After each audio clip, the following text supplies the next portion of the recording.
We are so lucky to have a dynamic young cinematographer with us who's just making a splash in the industry. Her name is Anna M. Amortegui, ADFC. That's the Colombian Society of Cinematographers.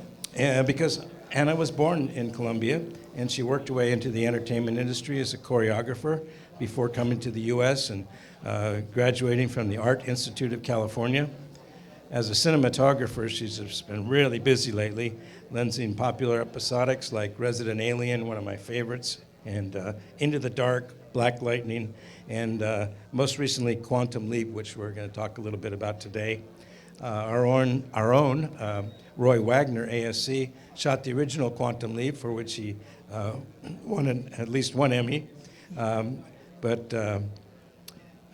He wanted to join us today. Unfortunately, he's still recovering from a bout of pneumonia, and I got a text from him last night that he just didn't think he could make it. His doctor wouldn't allow it. It would have been fun to talk about the technical evolution that has occurred in the last 35 years or however long it's been. But let's talk about your career, how you got here, a little bit about Quantum Leap.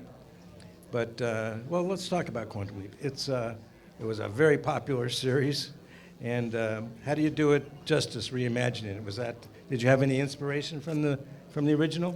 I think that Quantum Leap has always been like our base, right? Like our core, because it's such a beautiful show. It was so famous, and it has still to this day, tons of fans, and they love it.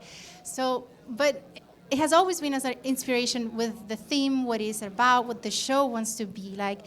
But in the visual side, they didn't want to have this new Quantum Leap look like the older one, not just because it wasn't a gorgeous show, but because they want to honor their fans, and they didn't want to take it away and say, oh, we're going to take over and this is the same Quantum Leap. We wanted it to honor them and just make this not as a remake, but as a continuation, as if Quantum Leap closed down and 30 years later they open it up again. So it has a completely new, different look, but just because, again, we wanted to still honor that big fan base that they have and what the show was really, what it looked like. It must be a really fun show to shoot because every week you're in a different episode, a different environment, a different time period, different actors.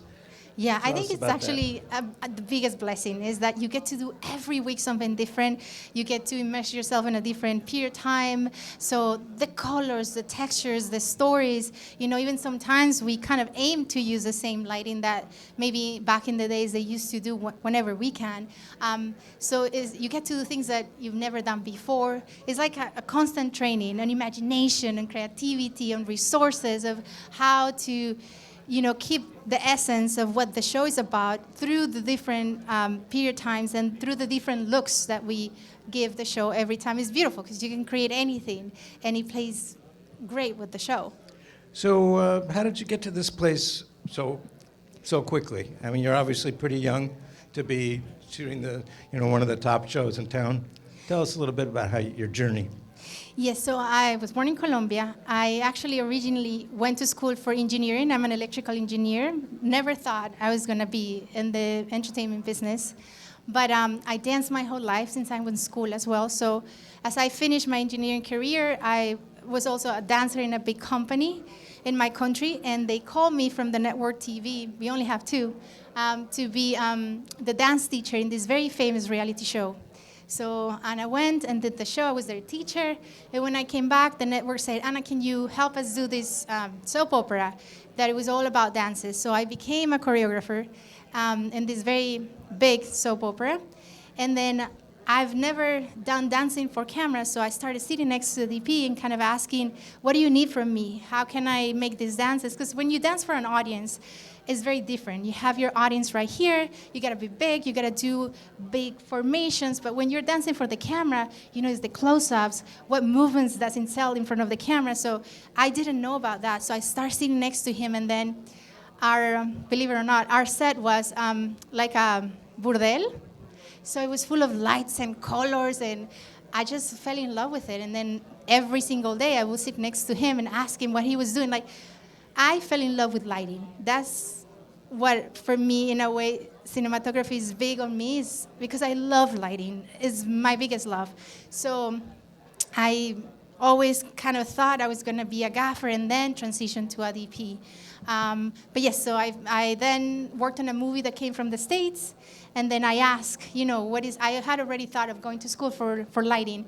And then they say, why don't you go to the States, if that's where the movies are made. And then that's what I did. I packed everything and got a student visa, went to school here, and here I am. I made my way through lighting. I was a grip and an electrician and a gaffer for some time. And then I got a mentor, which is Javier Grovet, and he brought me to the camera side. So then I very fast joined the union, and then I stayed on the camera side. But always my heart has been on the lighting, most than anything. You also had a couple of mentorship programs from Panavision and another one from ARRI? I did. I had, the main media workshops. Panavision sent me 1 year to do the camera operator and camera assistant, and then ARRI sent me to do like the master class for lighting.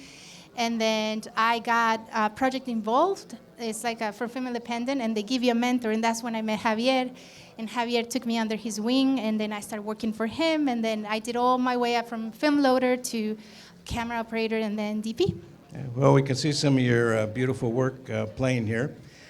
Since this is a lighting event, we don't want to get too much into technology, but what are some of the technologies that you use on set every day? And I think that's one of the big difference from Quantum Leap 30 years ago, that I don't know how they did it, right?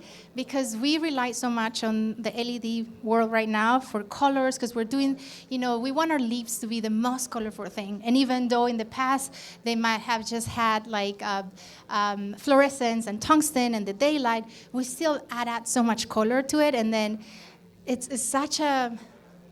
so easy, right? Because I can choose the color on the go.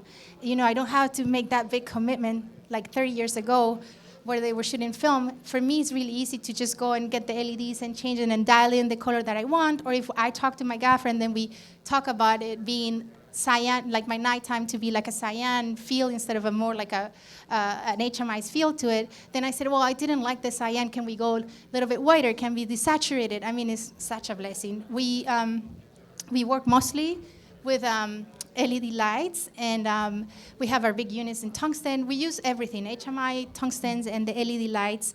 But it's great because you can dial anything on the go. You can choose, you can change. You need so little, right? We're shooting with the Venice, which is a great camera.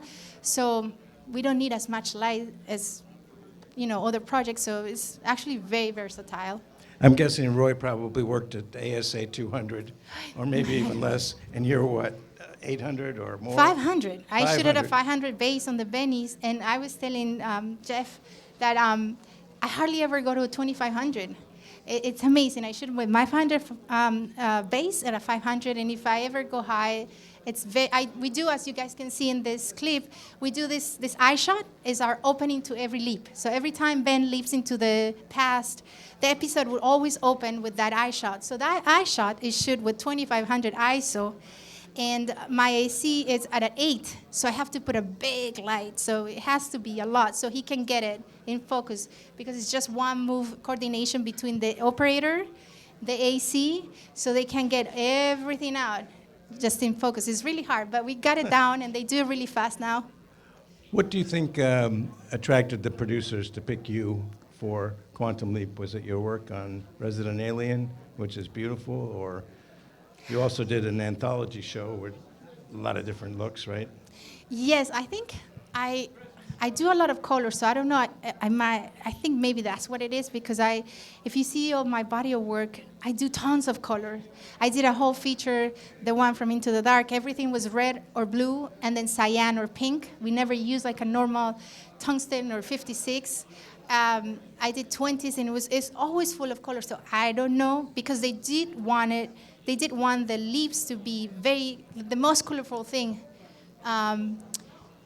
Like in the episodes. So I don't know if it was that. Sometimes also you're very lucky in your personality. Sometimes they want to give you a chance, and then I don't know.